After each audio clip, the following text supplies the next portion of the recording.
رمضان المبارک کا ویسے تو سارا مہینہ ہی اس کی ہر گھڑی اور ہر ساعت ہی مبارک اور اللہ تعالی کی رحمتوں کے نازل ہونے کا سبب ہے، لیکن اس کا آخری عشرہ جو 20 رمضان المبارک کے غروب آفتاب کے ساتھ ہی شروع ہو جاتا ہے، وہ اس سارے مہینے کا عبادت کا مغز ہے، جس میں اللہ سبحانہ و تعالی نے رمضان کے روزے اور رات کو رمضان کی تراویح کی عبادت کے ساتھ ساتھ ہمیں ایک دو خصوصی عبادات اور بھی عطا فرمائی ہیں، جن میں سے ایک عبادت وہ اعتکاف کی عبادت ہے، اور دوسری بڑی عبادت وہ اس آخری عشرے میں شب قدر کو پانے کا، حاصل کرنے کا موقع ہے۔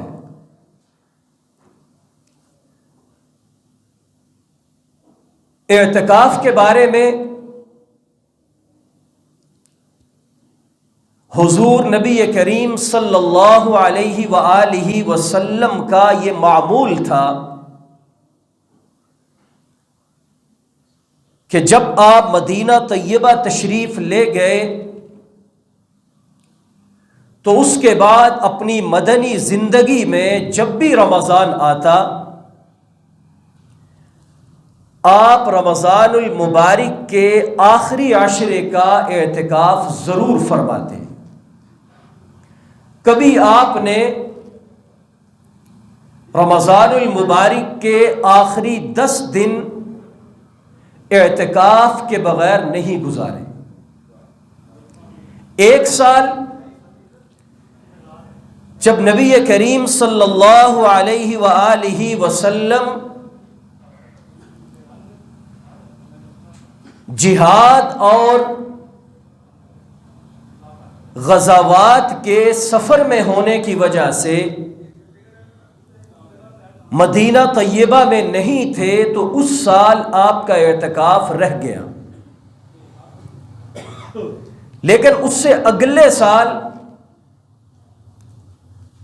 حضور نبی کریم صلی اللہ علیہ وآلہ وسلم نے 10 کی بجائے 20 دن کا اعتکاف کیا۔ لہذا رمضان المبارک کے آخری عشرے کا اعتکاف کرنا یہ مسلمانوں پر سنت مؤکدہ علی الکفایہ ہے۔ سنت مؤکدہ تو اسے کہتے ہیں کہ جس پر حضور نبی کریم صلی اللہ علیہ وآلہ وسلم نے ہمیشگی کی ہو، مداومت اور مواظبت فرمائی ہو، کبھی ترک نہ کیا ہو۔ اور کفایہ کا مطلب یہ ہے کہ اگر اس علاقے کے چند مسلمان اس عبادت کو ادا کر لیں تو باقی مسلمانوں کے ذمہ سے وہ عبادت ساقط ہو جاتی ہے۔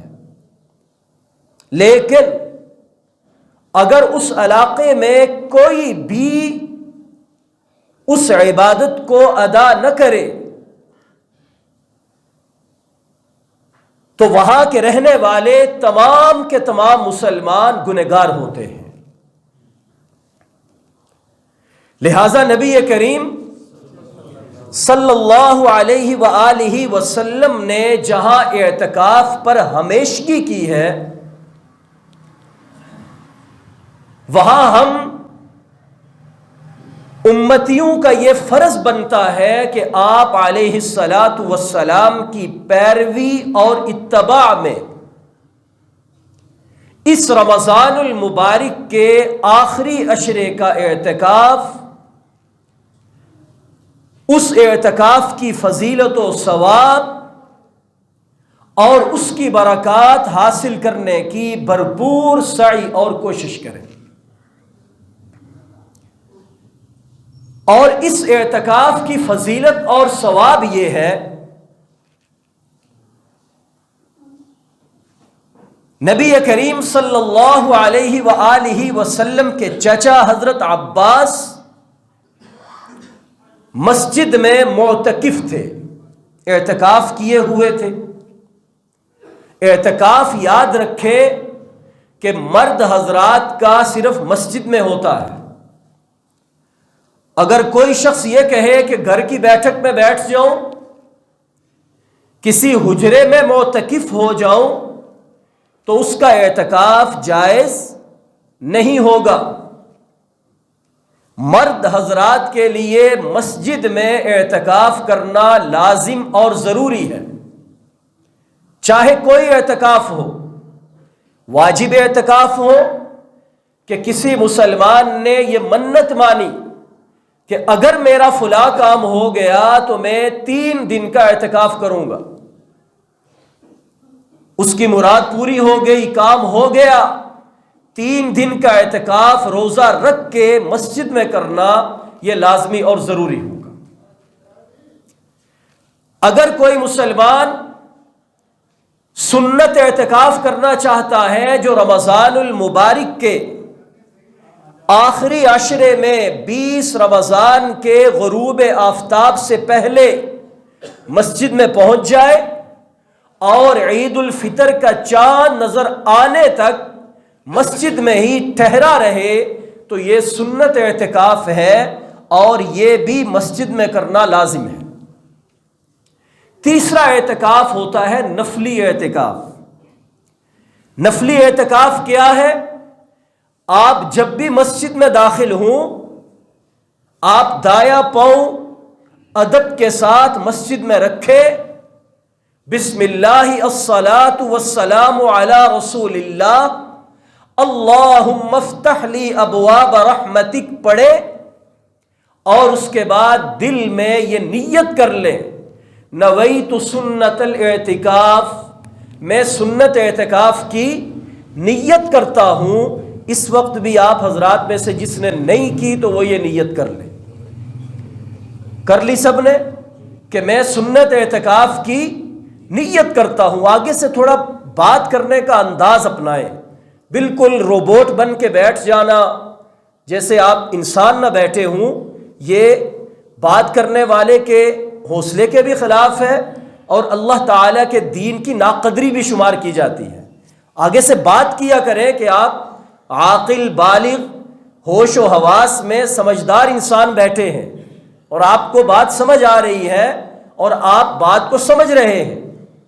تو میں کیا عرض کر رہا تھا کہ سب نے نفلی اعتکاف کی نیت کر لی، تو یہ نفلی اعتکاف ہے۔ یہ تب تک ہے جب تک آپ مسجد میں ہیں۔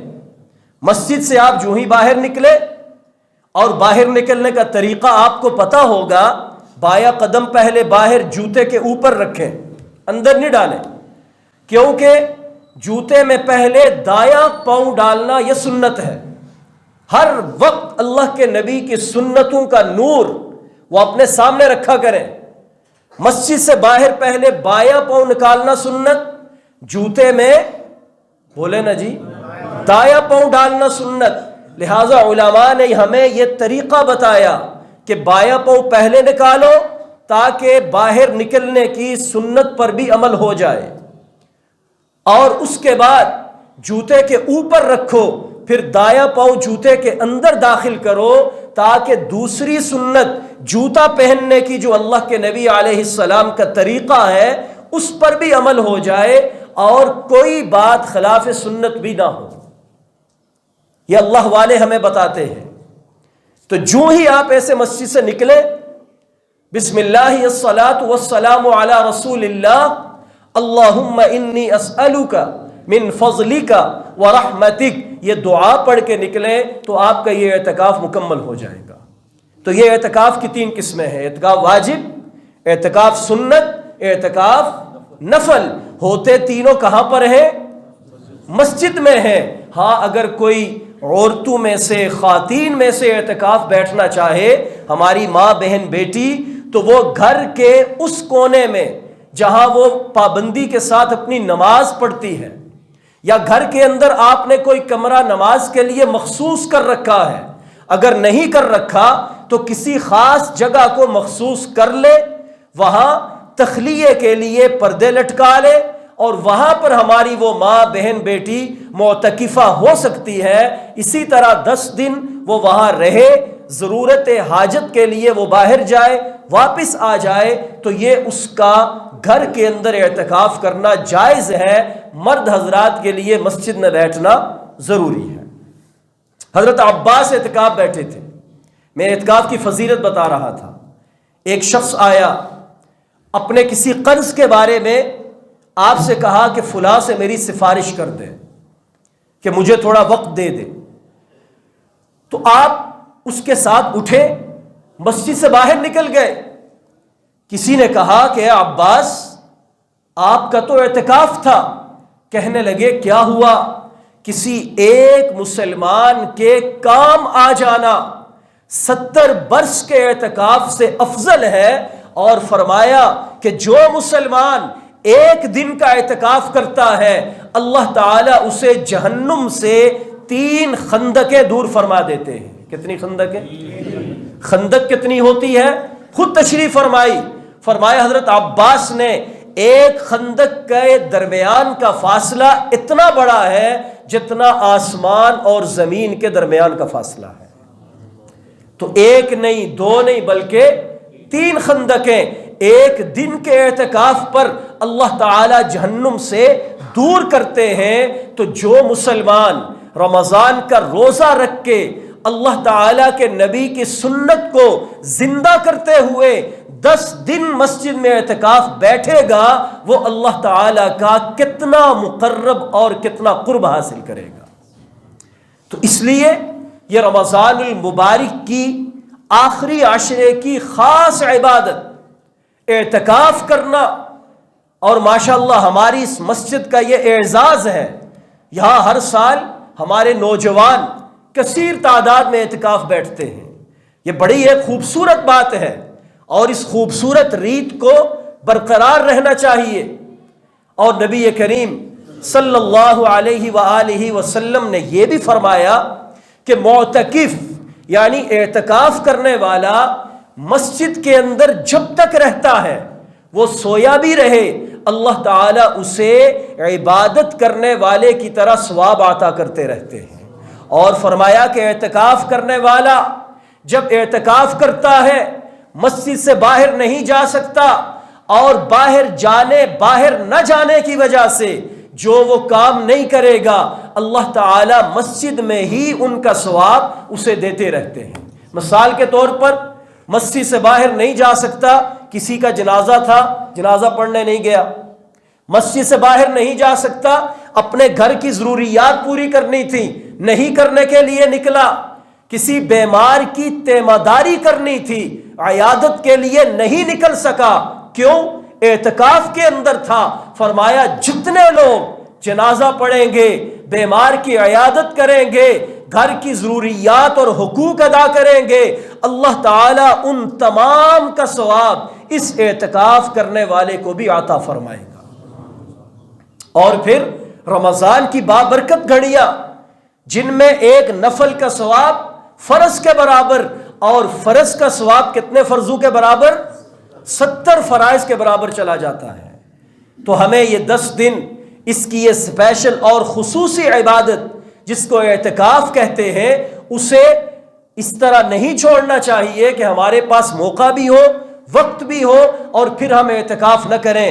کہ حضور نبی کریم صلی اللہ علیہ وسلم نے فرمایا کہ اعتکاف کرنے والا تو مسجد میں آ کر اللہ کے در پر پڑ جاتا ہے اور یہ کہتا ہے کہ اے باری تعالی، میں فقیر، میں درویش، میں مسکین آپ کے در پہ ڈیرا ڈال چکا ہوں، آپ میری مغفرت کریں گے تو آپ کے در کو چھوڑوں گا۔ یہ کتنا خوبصورت انداز ہے۔ آپ کے گھر کے باہر کوئی فقیر ڈیرا ڈال دے، ایک دن دیکھیں گے آپ، 2 دن کچھ نہ کچھ دے ہی دیں گے پھر کہ اچھا تمہاری کیا مجبوری ہے بتاؤ۔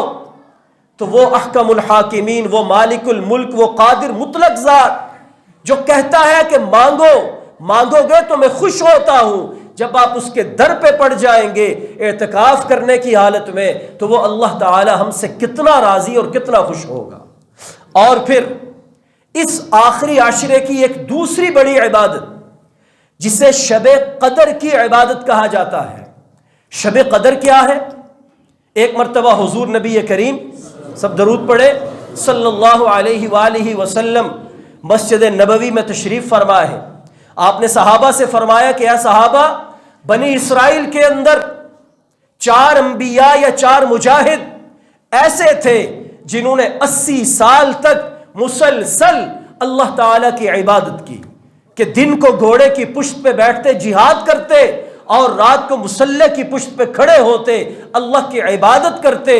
عمریں ان کی بڑی لمبی تھی، یہاں تک بات کی صحابہ نے عرض کیا یا رسول اللہ صلی اللہ علیہ وسلم، ہماری تو 80 سال عمریں ہی نہیں ہوتی، ان کا ایک عمل اتنا بڑا، کاش کہ ہماری عمریں بھی دراز ہوں اور ہم بھی اللہ تعالیٰ کی اس طرح عبادت کرتے جس طرح بنو اسرائیل کے ان مجاہدین نے کی۔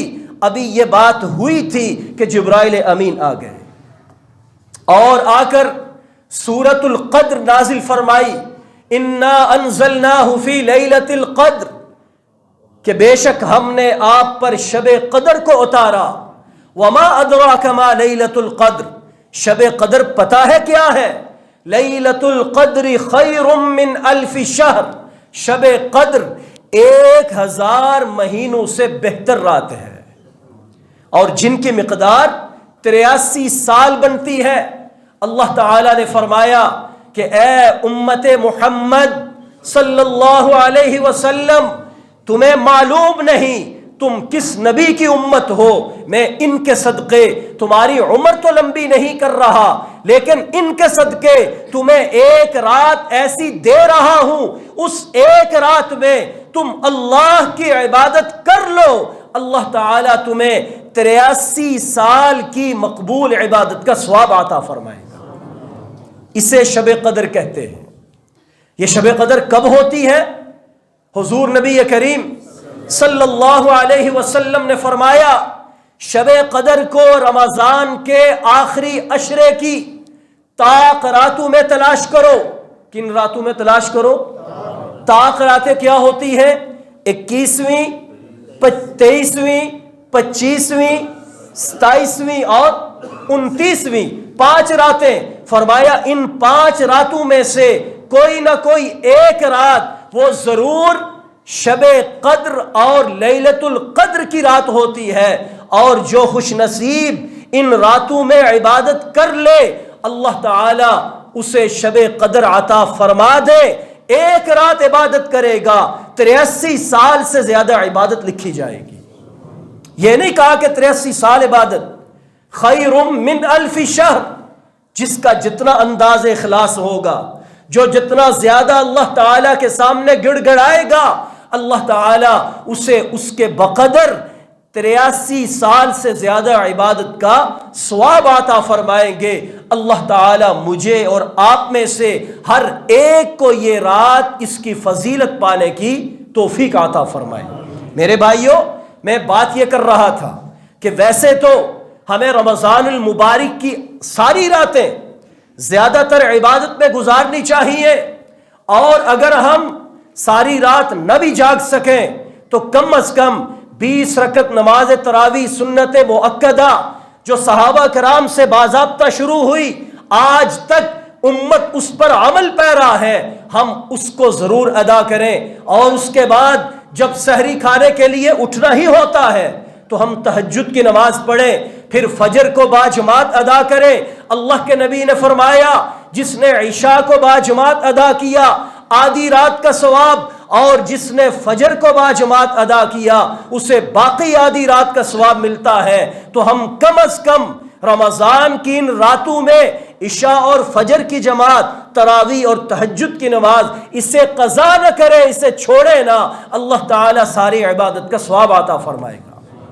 اور پھر جب رمضان کا آخری عشرہ آ جائے، جو کہ ابھی اتوار کے دن گزارنے کے بعد شروع ہو رہا ہے، لہذا جس نے اعتکاف کرنا ہو وہ اتوار کے دن عصر کی نماز کے بعد غروب آفتاب سے پہلے اپنا ضروری سامان لے کر مسجد کے اندر آ جائے اور اللہ کے در پہ پڑ جائے، اللہ کے در پہ ڈیرا ڈال دے کہ اب باری تعالی اب آپ مغفرت اور بخشش کریں گے تو یہ فقیر آپ کے در سے نکلے گا۔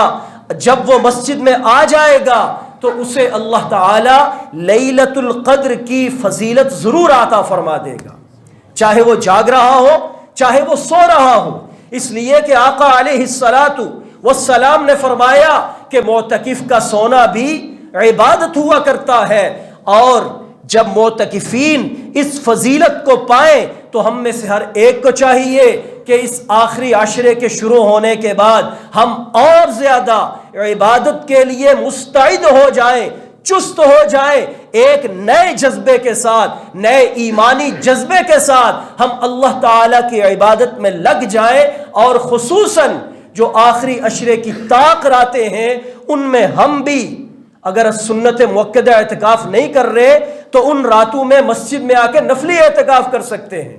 ہم مسجد میں آ جائیں، اعتکاف کی نیت کریں، اور کم از کم طاق راتیں تو مسجد کے اندر گزاریں۔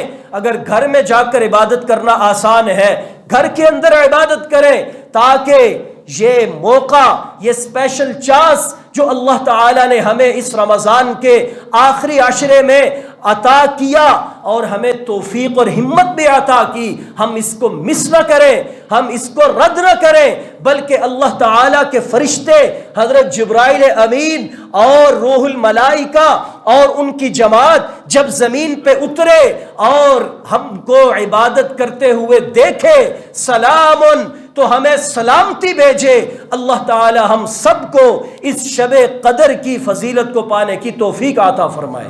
اما عائشہ فرماتی ہیں کہ حضور علیہ الصلاۃ والسلام نے فرمایا کہ جب تم لیلۃ القدر کی رات کو پاؤ تو یہ دعا مانگا کرو، اللہم انک عفو تحب العفو فاعف عنا یا ارحم الراحمین۔ اور ایک مرتبہ نبی کریم صلی اللہ علیہ وسلم اپنے حجرہ اقدس سے باہر نکلے، آپ علیہ الصلاۃ والسلام نے دیکھا دو صحابہ کسی معاملے پر، کسی بات پر آپس میں تکرار کر رہے ہیں۔ تکرار سمجھتے ہیں؟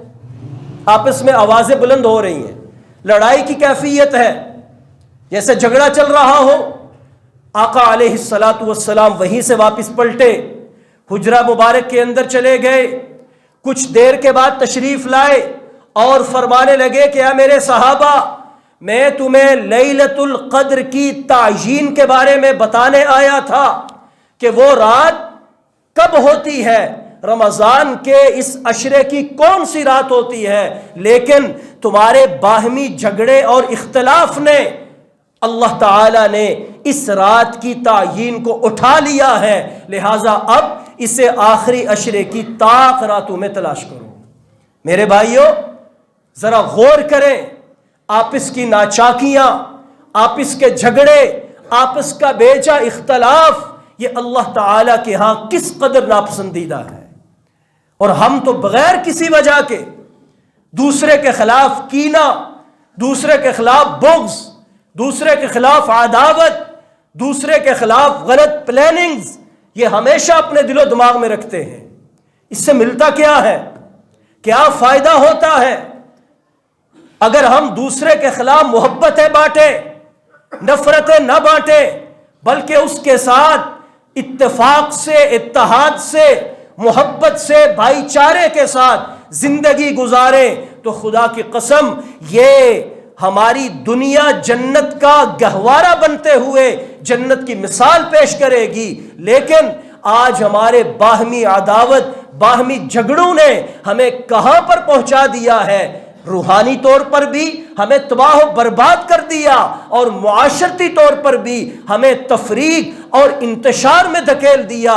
اللہ کے نبی صلی اللہ علیہ وسلم نے فرمایا کہ یہ ایسا مبارک مہینہ ہے کہ اس میں رب کبریا تمام لوگوں کی مغفرت اور بخشش فرما دیتے ہیں، اور جب عید الفطر کی رات آتی ہے جسے ہم چاند رات کہتے ہیں تو اللہ تعالی عام اعلان فرماتے ہیں کہ جو میرا بندہ آج عید کی نماز پڑھنے کے لیے آئے گا میں اس کی مغفرت کروں گا، کیونکہ روزوں کی اجرت یہی ہے کہ ان کی مغفرت اور بخشش کر دی جائے۔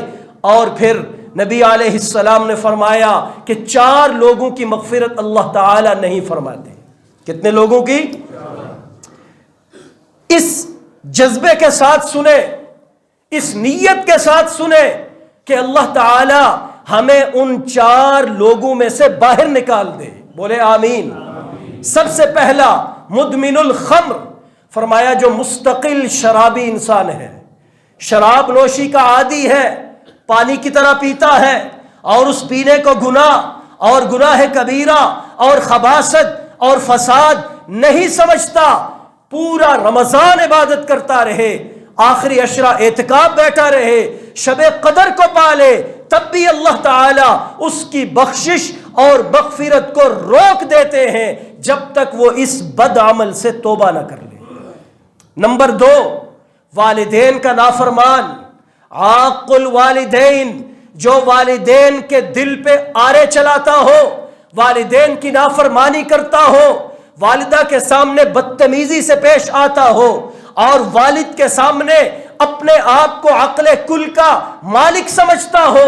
اللہ کے نبی علیہ السلام نے فرمایا کہ رمضان کی یہ ساری عبادتیں اس کی مغفرت نہیں کرواتی جب تک کہ وہ اس گناہ اور عمل بد سے معافی نہ مانگ لے۔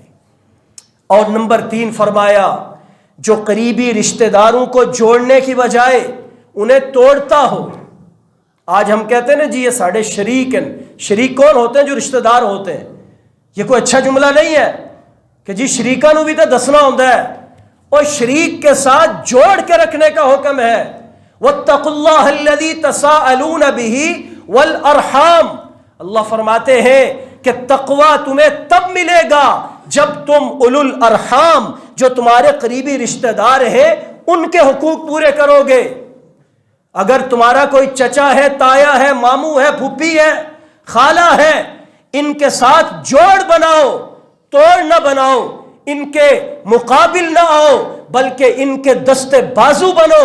اللہ تعالیٰ فرماتے ہیں اگر تم قریبی رشتہ داروں کے حقوق ادا نہیں کرو گے بلکہ توڑ پیدا کرو گے تو یہ رمضان کی اتنی ساری عبادتیں جن میں اللہ کی رحمت بہانے تلاش کرتی ہے مغفرت اور بخشش کے، میں تب بھی تمہاری مغفرت اور بخشش نہیں کروں گا جب تک اس عمل بد سے تم باز نہیں آ جاؤ گے، توبہ نہیں کرو گے۔ چوتھی چیز جو اللہ کے نبی نے بتائی، تقریباً سبھی اس کا شکار ہوتے ہیں، ارادتی طور پر یا غیر ارادتی طور پر توبہ کریں، اور وہ چیز ہے کینہ رکھنا۔ کیا کرنا؟ کینہ رکھنا۔ اپنے مسلمان بھائی کے خلاف کینہ رکھنا۔ کینہ کیا ہوتا ہے؟ ایک ہوتا ہے بغض، اس سے اگلا درجہ ہوتا ہے کینہ۔ بغض یہ ہے کہ ہمیں دوسرا اچھا نہیں لگتا، ہم دل میں اس کے خلاف ہوتے ہیں اور اس کے خلاف مختلف باتیں، اس کے خلاف کچھ ایسا معاملہ کہ جس سے اس کی عزت کم ہو، یہ بغض ہے۔ کینہ یہ ہوتا ہے کہ ہم اگلے کو نقصان پہنچانے کی کوشش میں رہیں، کہ کسی طرح میرا داؤ چلے تو میں اس کو اس کے مقام سے نیچے گرا دوں۔ جیسے وہ پنجابی میں کہتے ہیں نا کہ انہوں میری ڈاٹ ٹھلے تے آن دے ہو، مڑ ویکھیو میں دا کی کرداں۔ تو یہ کینہ ہوتا ہے کہ ہم ہر پل اگلے کے لیے اس معاملے میں رہے کہ یہ کسی طرح میرے ہاتھ آئے اور میں اس کو نقصان پہنچاؤں۔ اللہ کے نبی علیہ السلام نے فرمایا جب تم کسی مسلمان سے دین کے معاملے میں نہیں، اللہ تعالیٰ کے دین کے علاوہ کسی بھی معاملے میں اس سے کینہ رکھو گے، اللہ رب العزت تمہارے رمضان کے روزے، رمضان کی تراویح، رمضان کا اعتکاف، رمضان کی شب قدر کا حصول جس میں اللہ کی رحمت برستی ہے، اللہ تعالیٰ ان عبادتوں کی وجہ سے بھی معاف نہیں کرے گا جب تک کہ تم توبہ نہیں کرو گے۔ میرے بھائیوں، اسی لیے کہا کہ انما المؤمنون اخوہ، مسلمان اہل ایمان تو آپس میں بھائی بھائی ہیں۔ بھائی بھائی ہونے کا یہی مطلب قریبی رشتہ دار ہیں اس کے حقوق ادا کرو، عام مسلمان ہیں بغض و کینہ رکھنے کی بجائے اس کے ساتھ محبت و شفقت کا مظاہرہ کرو۔ اللہ تعالیٰ کی یہ عبادات تب ہماری طرف متوجہ ہونے کے بعد ہماری مغفرت اور بخشش کروائیں گی۔ حق تعالیٰ سبحانہ ہمیں اس ماہ مقدس کے روزے رکھنے، اس کا قیام رات کو تراویح میں کرنے، اور اسپیشلی جو آخری عشرہ ابھی شروع ہونے جا رہا ہے، اس کی دو بڑی عبادات اعتکاف اور شب قدر کا حصول، اسے پانے کی سعی اور جستجو کرنے کی توفیق عطا فرمائے، اور جو چار برے اعمال ان عبادتوں کی قبولیت میں رکاوٹ بنے رہتے ہیں، اللہ تعالی ہمیں ان سے بالکلیہ پاک اور صاف فرمائے۔ وآخر دعوانا ان الحمد للہ رب العالمین۔